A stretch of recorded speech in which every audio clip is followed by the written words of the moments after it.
Welcome to the Unit 3 Business Paradigm Shift. Please remember that this program consists of 10 units. Today we're going to focus on unit number 3, Business Paradigm Shift. Now, this unit has 4 elements: the new digital consumer, the B2C model and its constraints, from B2C to C2B, which is really important, and finally consumer personas and insights.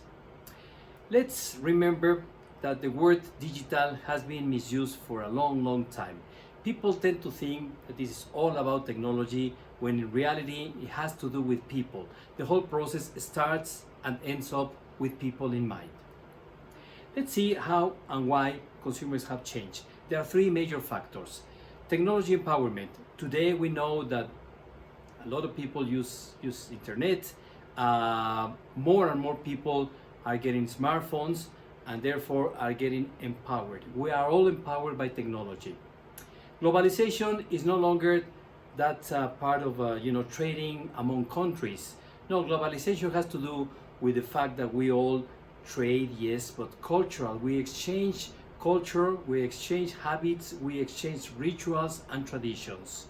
The world is really global, and we are all globalized by the fact that we are connected and interconnected through the internet and many other means. Supply and demand is the 3rd factor, and we're going to review it later on. Now, there are many ways or reasons why consumers are changing these days. It's not only about technology. Changes in consumer segments, for example, has different tastes, different preferences in consumers have created also different consumer segments as well, market segments. Changes in brand values. Companies, firms have to look into what people really are supporting these days. And we all know, for example, millennials or Generation Z, they all support, for example, causes, things that they do believe in. They support transparency, they support values, they support honesty, they support ecology. Brands have to go again, changing in values, because there's a way to satisfy these consumer needs by actually understanding the values they do support. And finally, changes in the way we receive information. In the past, we used to receive information via TV commercials, advertising in newspapers, radio, and we know now that we do get information in different electronic means, digital means. We're actually bombarded by information. We have better ways to select what we want and to make decisions about what we want to purchase as well. What is the B2C model and why it does have constraints? Business to consumer model is a traditional business model that has come nearly to an end. First, let us start by saying that this quote, customer first, is it just a slogan? Is it just a saying? I believe so. Why? Because in the past, traditional marketing people used to think that by listening to the voice of the customer, it was enough to understand their needs. That is no longer a fact. I mean, we all know that it's not sufficient to understand, to listen to the customer, but to actually understand their tacit and latent needs. The major limitations the B2C model has are the following. First of all, rigid product development. Large infrastructures, larger organizations have rigid product development, which prevents them from actually going through the new product development process in a faster way. Unreliable consumer feedback channels. Yes, let's say that focus groups, traditional marketing research, quantitative research has its limitations, because people tend to believe, or people tend to say, when we ask them in a survey or in a focus group, for example, they tend to answer with an intelligent answer rather than whatever they really think or feel about a product or a service. And finally, struggle with shortening life cycles, which prevents these large organizations, bureaucratic organizations, from being flexible, from being, fast in the way they adapt their production lines to the new customer needs and the new customer habits. B2C and C2B is no longer a play of words. It's not reversing the words. It does actually have to do with the fact that this is a revolution of business paradigm shift. And we're going to see in a business case, in a study case, in a minute, how it does happen. Let us first say that there are three critical factors in the consumer to business innovation. First of all, we do need agile product development because consumers are changing habits, they are changing behaviors, and obviously they need different things, different products at faster paces as well. Secondly, consumer data. We used to rely on this data that was gotten from marketing research, and nowadays we know that we can get big data, we can get small data, and by doing this we can understand different insights and getting this as a source of information much more reliable than in the past. And finally, flexible distribution and manufacturing, which implies the idea, the mindset of building these value networks, of actually making these ecosystems, value ecosystems, from which we can start much wiser and much more efficient distribution and manufacturing as well. Let us study this business case. Ceramics Tres de Mayo, which implies this is a group of handcraft potters which are based in Cuernavaca in the state of Morelos in Mexico. This is a community of over 300 potters that used to have, let's say, a market for their products. They were really, limited in terms of design and production. However, they used to sell their products.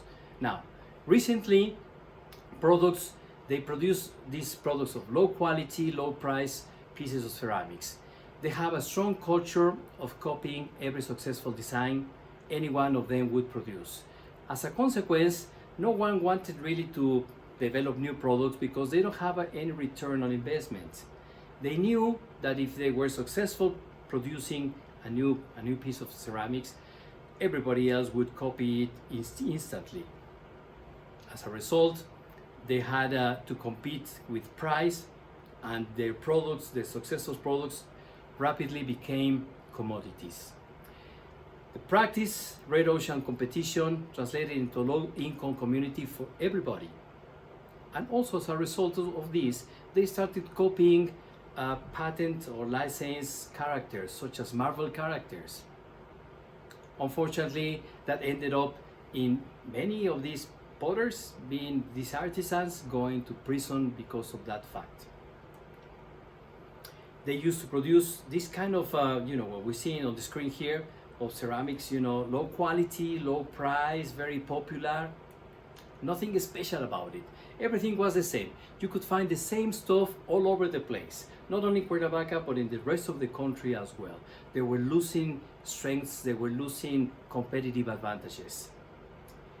This is the kind of pieces they used to produce, and obviously nobody wanted them. And if they wanted it, they were bargaining all the time, trying to get better prices for it. And as a result, the community was getting less and less financial income for that.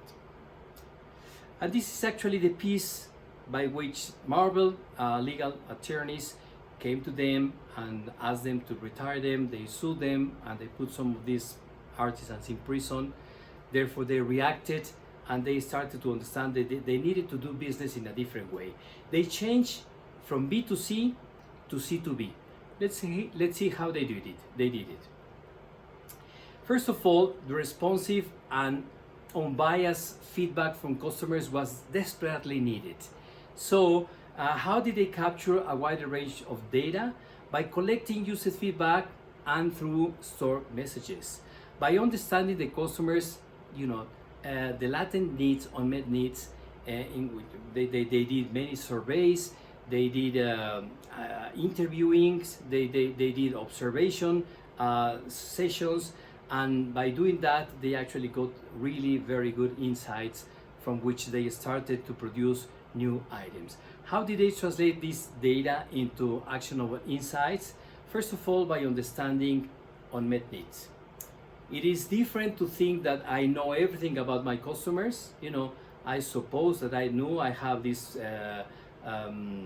beliefs from which I think that I can understand their needs, and obviously I can produce that. And they changed that mindset into actually researching what is really what they say and what is really what they want, what they need. So they went into their homes, they got in contact, they got they had this survey going on, but much more importantly, they carried out ethnographic research, and by doing that, they were able to understand how people used the pieces they bought. They were able to understand how people use, whether there was a gift or whether it was something that they were put in some place, special place in their offices, in their homes, or wherever. So they did understand. They did understand that not everybody wanted the same stuff. Not everybody wanted the same colors, the same themes, the same topics that they were expressing through their ceramics. So this is the survey that they sent digitally to actually hundreds of consumers that used to buy from them. It is in Spanish, but I can translate it for you, and says, at first sight, from which of these products, these objects, you like the best and why? And then in each category that I'm going to show in a minute, what is your favorite, your preference in taste, and again, why? So they started, they received this information. They got, for example, these images from lamps, from candle holders in different styles, having styles that were from traditional styles to modern minimalistic styles, colorful, playful, different styles. Also, they actually got this category of salad sets, fruit sets, and again, different sets of products from which they could actually choose specific style, colors, features that they could actually tell. They could actually articulate, their wants and their needs. A different category was finally this category with like plant vases, something that they used to sell very well, but they didn't know how or what features in terms of design their customers actually preferred or wanted. So again, we went through a range of products so that customers could say, yes, I like this because of this feature, this characteristic, or something else. And finally, the category of cups, from which they could also select the different styles, different designs they preferred. We went through a wide variety of cups, modern cups, contemporary cups, these loving cups, his and hers, themes related to love, to friendship, to companionship, or cups that had some utility, some extra utility in it, something that would hold a biscuit, a cookie, or whatever, to hold the tea that they were preparing tea for, whatever, or even cups that were reminding them of the love they had for their pets. So we wanted to know what they preferred, what they wanted, and why, and they actually did it. So in this, let's say, documentation we had from the ethnographic research, we actually could tell why and how people wanted different things. These are a few examples of the interviews they did, and we all did. Only a few of them. There were actually about 20 interviews, and from them we got the information needed to get consumer personas and insights. Say, remember that consumer personas are extremely important to come up with. That is different, in terms of target audience and a consumer persona. Target audience tends to stress, to emphasize the demographics of the people we are trying to understand. Whereas consumer persona has to do not only with the demographics, the geography, but also with the psychographic, the real motivations people have to purchase something, the aspirations, their behaviors, their personal beliefs, habits, and all the different things that made them decide from one thing against another one. So we went from the marketing in this loop, starting digital interactions, understanding the consumer and building the consumer persona, getting the consumer insights as important findings from which to create the new products, and finally sharing all these findings with the product development people so they could actually feel what the customer felt and design accordingly. In terms of product development, this team, the product development team, finally understood who we're designing for, what people needed, what people said, what people saw, what people actually believe, felt, and so on and so forth. They created empathy maps, affinity maps, and actually they thought, they developed these products by thinking like the users themselves. They iterative created different things to make sure that what they were producing was exactly what people needed. It is important to point out that in terms of getting or building consumer personas, from 3, less than 3 is too little an information to get actually a consumer persona or the information we need for different tribes, and more than 5, it actually goes beyond our understanding in terms of the different features, characteristics that a product may have. Therefore, it goes out of hand. From 3 to 5 is actually the right number, the ideal number to get consumer personas.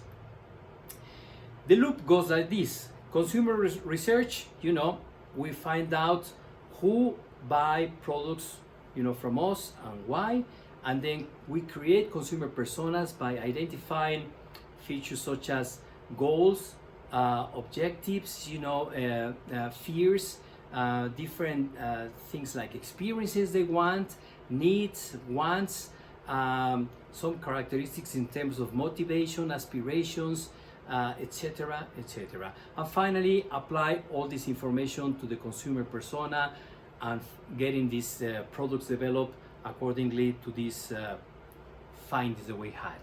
Let's see, in this case study we've been reviewing how we got these consumer insights, or what were the consumer's insights, and the solutions that emerged from these insights.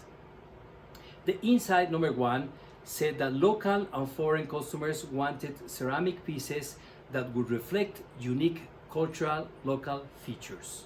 So we did this by researching local ancestral iconography and use this iconography as a means of inspiration to create different pieces. Some examples are shown as follows. The second insight said that it was important to create their own superheroes. Enough from copying Marvel superheroes or some different superheroes. So they found inspiration in the wrestling characters, the Mexican wrestling characters.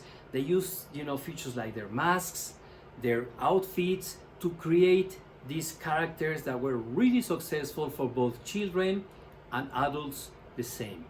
So they based this inspiration in characters such as the Santo, was a very well-known wrestler in Mexico, the Blue Demon, and they got these settings inspired in all vintage, characters to remind people from the good old days when these wrestlers were the superheroes of the general population in a country like Mexico.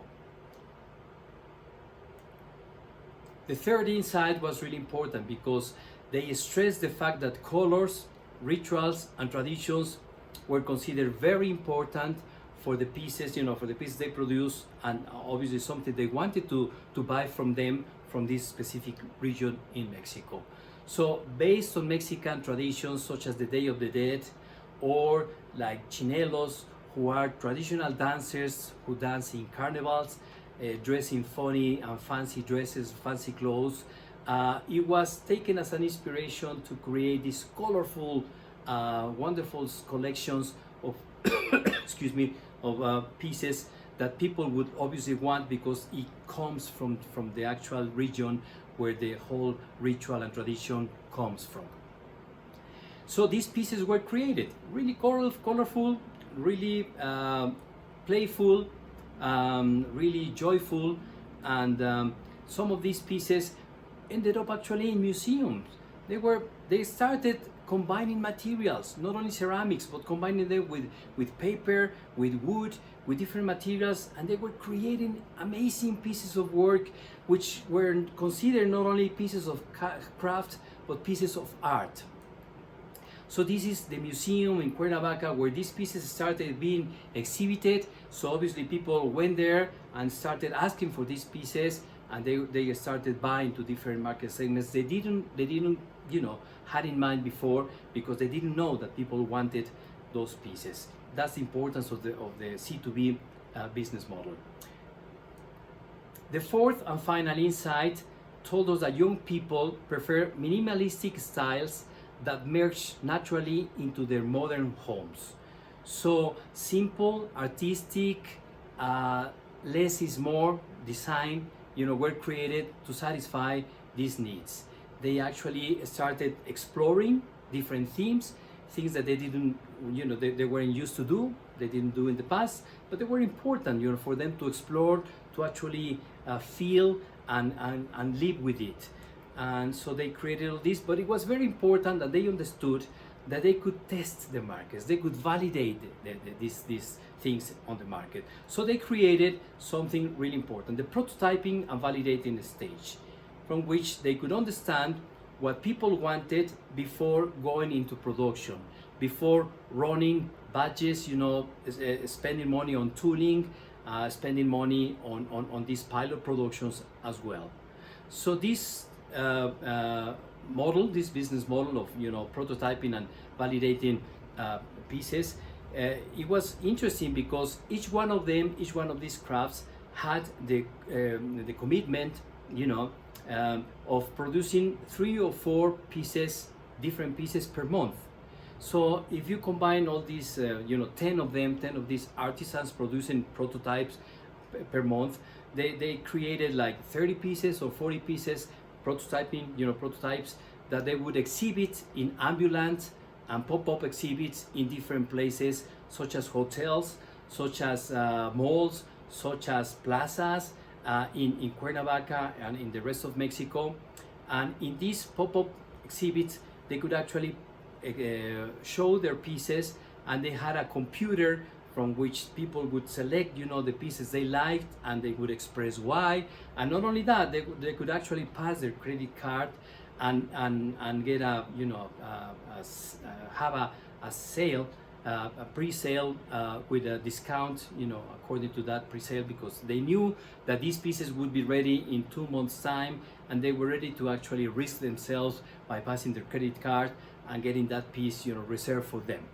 So that was important because by doing this pre-sale testing, pre-production testing, they could actually see what people wanted and why, and they could actually produce what people really wanted, knowing that they would obviously buy it because they already bought it, in a pre-sale stage. So changes and solutions are many, and I'm going to leave you with this last slide, in which many things happen when you change from B2C to C2B. Some of these things are, for example, creating a culture of collaboration rather than fierce competition, building an individual and collective creative confidence based on local inspiration rather than copying pieces, from elsewhere, creation of solid value propositions that created both users' value, a lot of value because they understood the customers' needs, and creating economic value for each one of the small producers, small firms within this community. Creating value networks with museums, with universities, with financial institutions, with hotels, where they could actually test and validate their products.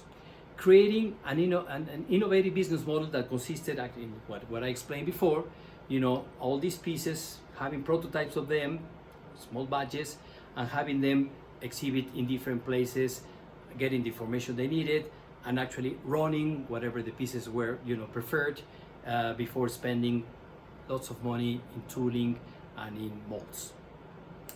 This is it. I want to say thank you for it, because I know this is a short time, but I hope you can actually get what the real message is in terms of changing the business paradigm shift. Thank you very much.